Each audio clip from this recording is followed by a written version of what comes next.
Hello friends, today's question is question number 12. Question number 12,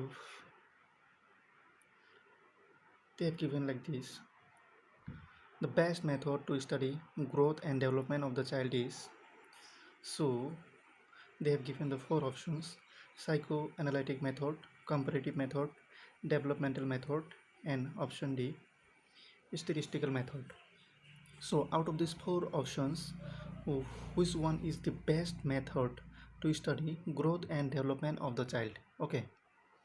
So if you just consider first one, that psychoanalytic method, okay, this is for the method for the study of unconscious state of mind, personality development.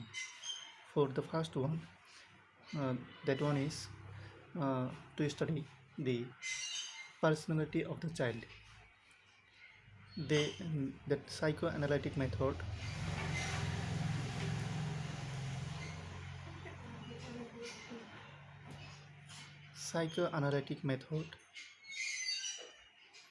is for that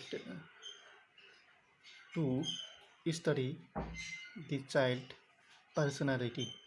So that method is given by two scientists basically, that Sigmund Freud and Erik Erikson's. Okay. So and the comparative method. If you just study the first one, the psychoanalytic method, you will find that the two scientists have given this method, Erik Erikson's and Sigmund Freud. Basically, the Sigmund Freud's that that he have given five stages of that how to study that child. Okay, and three parts of the mind were it, ego, and superego. What about the comparative methods? In this method, comparative methods, what happens? That comparisons take place. Okay, and then statistical methods where that the mathematical formula and all these things. Okay, models, techniques, all these things are happening in statistical method. But in developmental methods is the best methods to study growth and development of the child. Okay, so out of these four options, the correct answer is option C. So if the questions again it repeats in the upcoming exams, so which of the following is the best method to study growth and development of the child? Okay, if you find the developmental methods, you just take it. Okay, or you just write in your OMR sheet, OMR answer script. Okay, so the best method is the developmental methods. Okay, next question. Question number 13. So question number 13 is given like this. Individuals learn from his own mistakes. This is the statement. Okay, this statement is based on which learning theory? They have given for learning theory as instru, mental conditionings, insight, trial and errors, and classical conditionings. So out of these four learning theory, okay, which statement satisfies which theory? Okay, which this learning theory satisfies the following that above statement. Okay, individual learn from his own mistakes. So if we just see the instrumental conditionings, so we'll find it is also sometimes called operant conditionings. Operant conditionings or operant conditioning. Okay, this contains two terms: reinforcements and punishments. Reinforcements may be positives or negative reinforcements, and punishment may be positives or negative punishments. So this theory is given by S.F. Skinners in 1930. Okay, and the second one is insight. Okay, it is a like a cognitive or intellectual theory of learning. So in this theory, what happens? Uh, that the persons learn, okay, by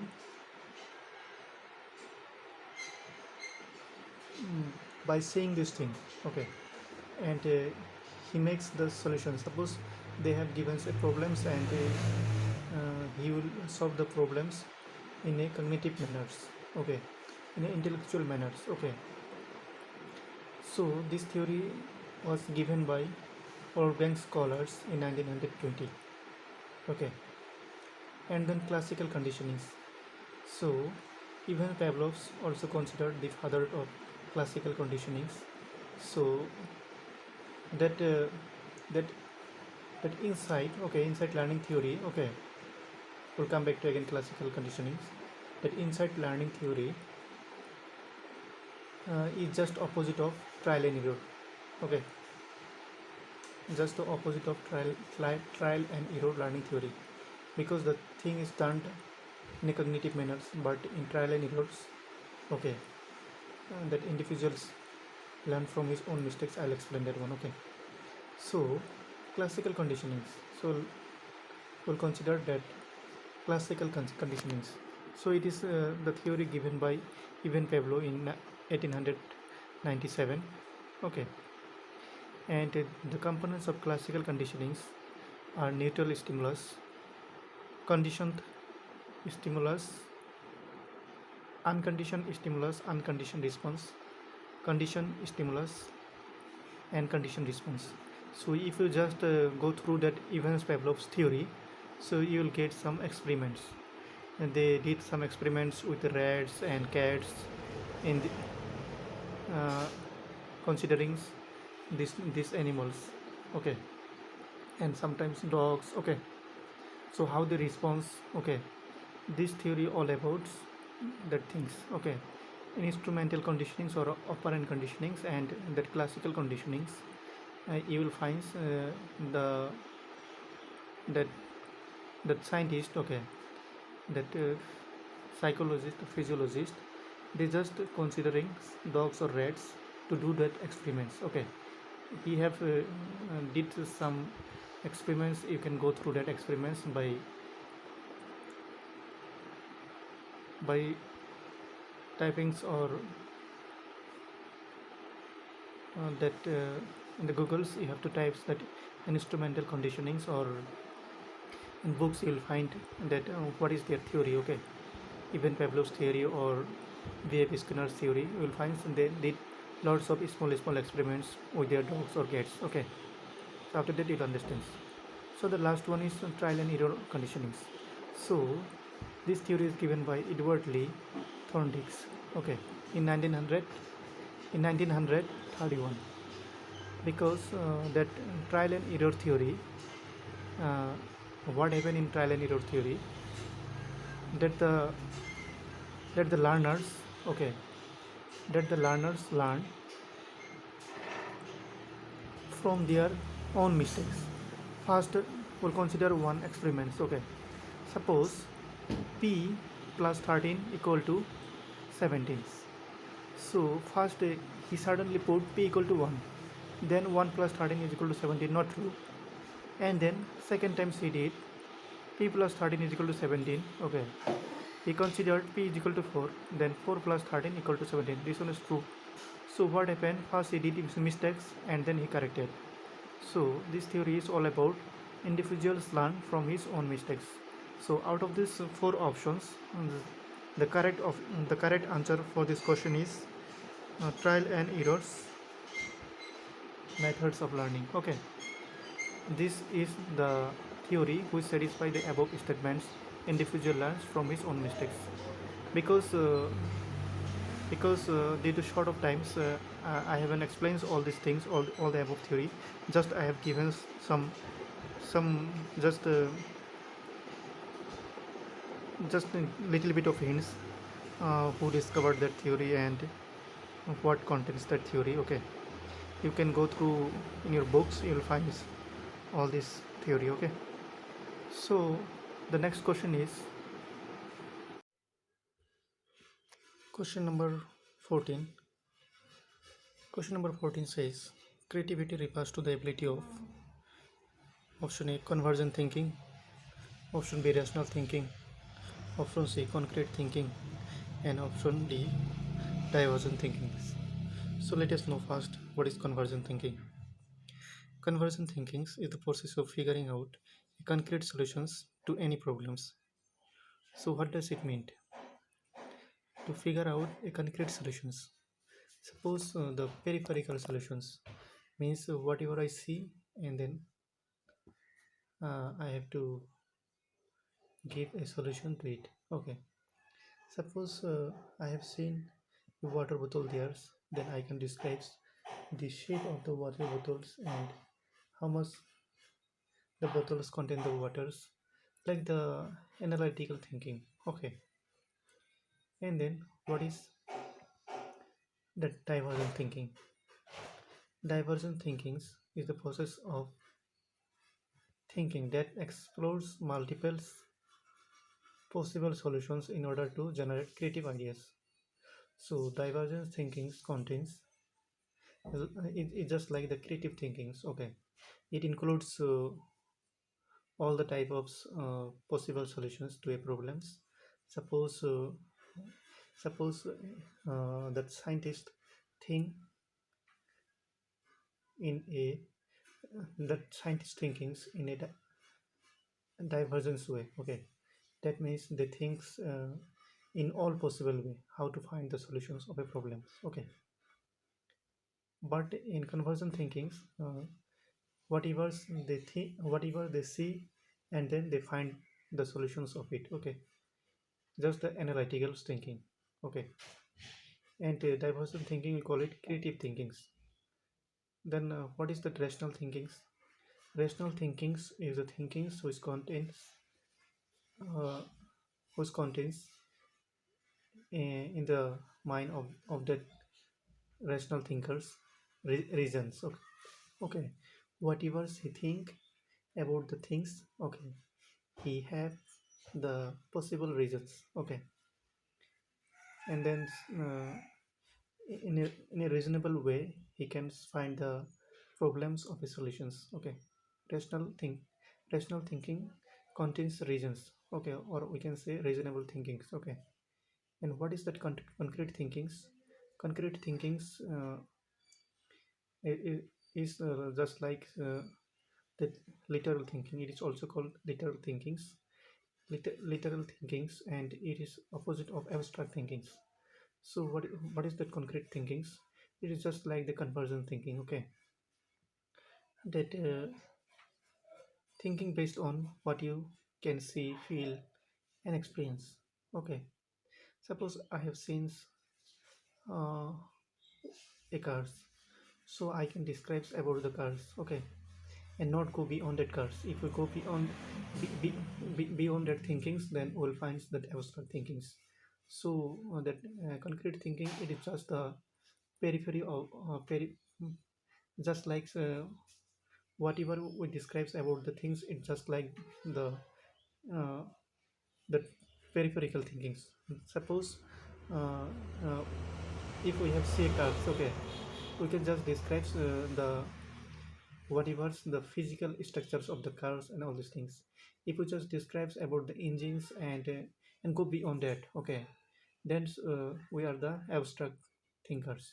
Okay, so here says creativity refers to the ability of creativity contains divergent thinking, because uh, that divergent thinking contains explorations of the things. Okay, in all possible way. Okay, so creativity refers to the ability of divergent thinkings. So the answer for this question is divergent thinkings. Okay, and you can do one things. Okay, there is lots of thinkings you can list down. Okay, and then you just give the definitions of it and give a note of it. Okay, for your exam, coming exam. So the next question number 15 says, which of the following is not a factor of motivations? So they have given four factors. So out of the four factors, we have to find out uh, which one is not the factor of motivations. So they have given four options. Option A, price. Option B, incentive. Option C, praise. And option D, practice. So, as we know, what is motivations? Motivation means something which motivates. And then what is motivates? To provide someone with an incentive to do some things, to encourage. Okay, motivate in the sense that uh, if I motivate a persons, which means okay, I encourage them to do some things. Okay, or I have given them the reward to do some things. Okay, motivates. Okay, if I motivate you to study, okay, then obviously I have given you something which encourages you to study. So that, what is that motivations? Something which motivates. Okay, that means something which encourages you to do something. Okay, that incentives is a kind of after you do some things.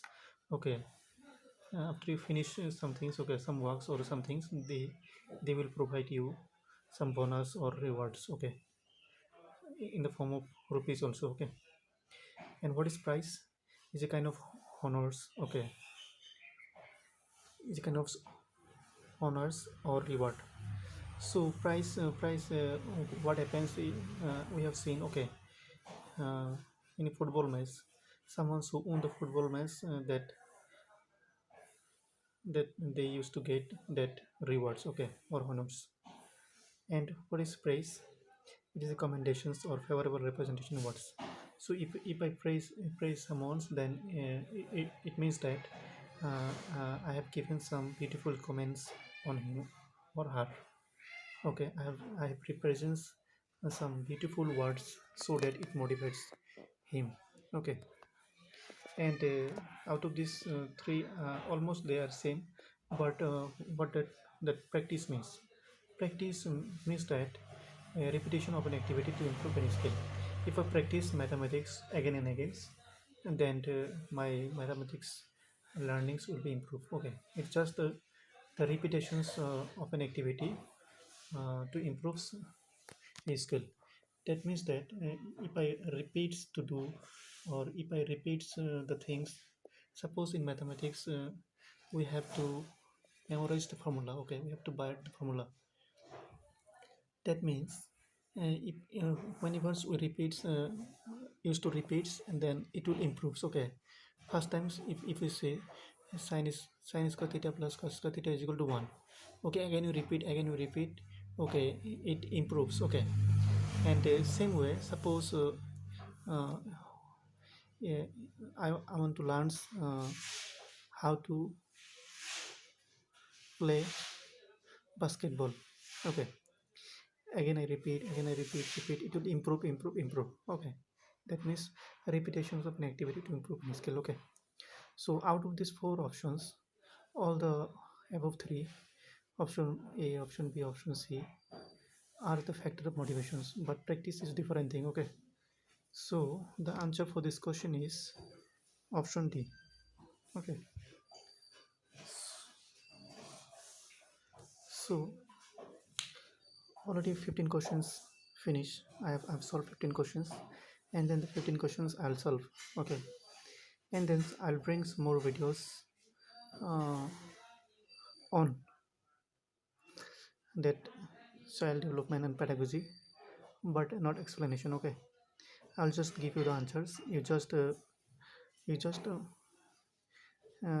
to practice it. Okay, you just have to memorize, or you just have to practice that questions. Okay, it will come automatically, because it is time consuming. Okay, if you explain all these things, just it takes times. Okay, so in exams they used to give direct questions. So whatever I'll give, okay, from that questions, maybe you'll get some questions. Okay, so thank you for watching. In the next video we'll again solve 5 questions.